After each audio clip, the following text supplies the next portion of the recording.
Congress tried to enact an income tax in 1894. The Supreme Court said that's unconstitutional. When the Supreme Court says something is unconstitutional, it's unconstitutional. They tried again in 1913, and the Supreme Court said the 16th Amendment conferred no new power of taxation. So, if they didn't have it then, and they didn't get it, they don't have it. There is no constitutional basis for a tax on the wages of Americans living and working in the 50 states of the Union. Period.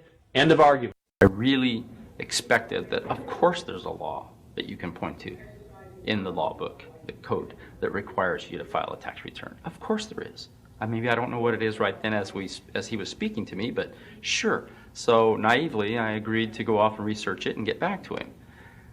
3.5 months later, I was at that point where I couldn't find the statute that clearly made a person liable, at least not me and most people I know, and I had no choice in my mind except to resign. I had to leave the IRS because I presented evidence that I had accumulated indicating that the agency was violating the law and violating people's rights. And I asked the agency for a response to my sincere concerns. And the answer I got was that they would not respond to my concerns and that they would provide me with the paperwork necessary to tender my resignation. But We the People Foundation for Constitutional Education put a full-page ad in the USA Today on July 7, 2000. And within the body of that ad was a $50,000 challenge for anyone that could show the law. And to me, $50,000 is a lot of money. So I went after that and did the research based on the fact that I thought, let's put this baby to bed. I'm hearing all these rumors. I'm going to kill 2 birds with 1 stone. I'll answer these people's questions that are asking me, and then I'll win this $50,000. And, based on the research that I did throughout the year 2000 and that I'm still doing, I have not found that law. I've asked Congress. We've asked a lot of people in the IRS commissioners, helpers. They can't answer, because if they answer, the American people are going to know that this whole thing is a fraud. I was surprised to hear these highly trained and decorated IRS agents telling me there was no law requiring American citizens to file a 1040 or to pay an income tax on their labor. I haven't filed an federal income tax return since I left. I have not filed a tax return since 1999. Approximately 67 million people don't file an income tax return. I made a decision to go to Washington so I could attend the We the People Foundation press conference. They were going to serve a class action lawsuit on the IRS, signed by over 3,000 people, because the IRS has refused to show the law that makes Americans liable to file a 1040 or to pay an income tax on their labor. I was very curious as to why the IRS refused to show the law, as it seemed such a simple thing to do. Yet I was skeptical about the foundation's claims. There had to be a law, right? I mean, we've all been told over and over and over again that we had to pay income taxes. No answers, no taxes. No answers, no taxes.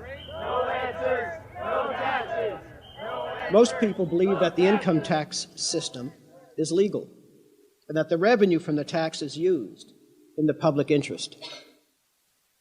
However, there is a substantial, conclusive body of evidence that proves that our income tax system represents the most pernicious form of tyranny.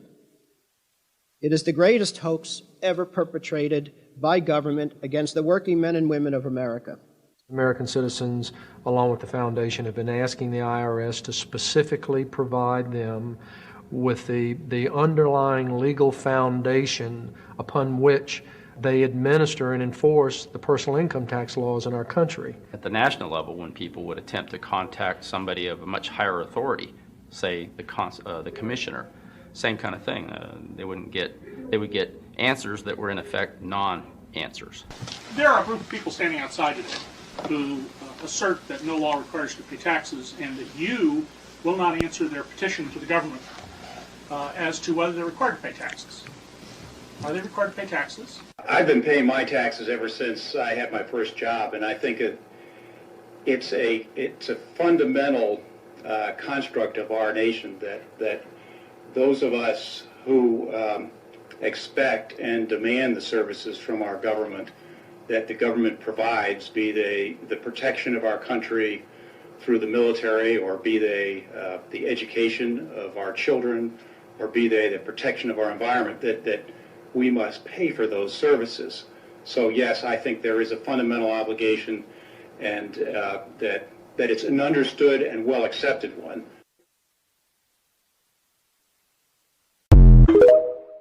Under the Crown of England, known as the Federal Reserve Bank.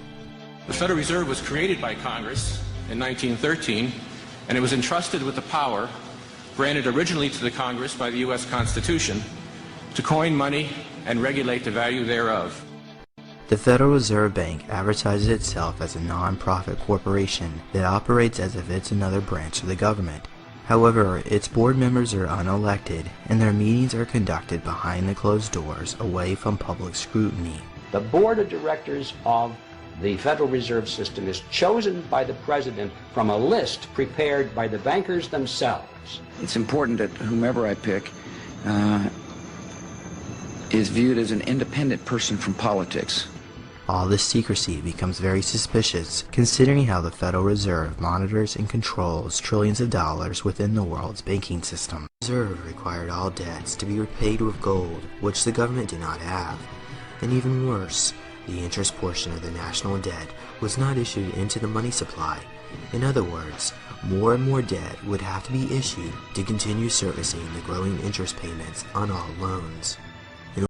The main purpose of the income tax is not to raise revenue, but to redistribute wealth and to control society. Technically, the 16th Amendment was not ratified by the necessary states, as it violates the constitutional clause of no direct taxes. Despite this, Congress went ahead and taxed the people anyway. There is a substantial, conclusive body of evidence that proves that our income tax system represents the most pernicious form of tyranny. It is the greatest hoax ever perpetrated by government against the working men and women of America. I can eliminate all income taxes tomorrow and have more than enough money to fund the government by using some other guy's bright idea. We tax the Federal Reserve at 0.0006, doubles our money until we decide to put them out of business permanently, because we certainly should not have central banks.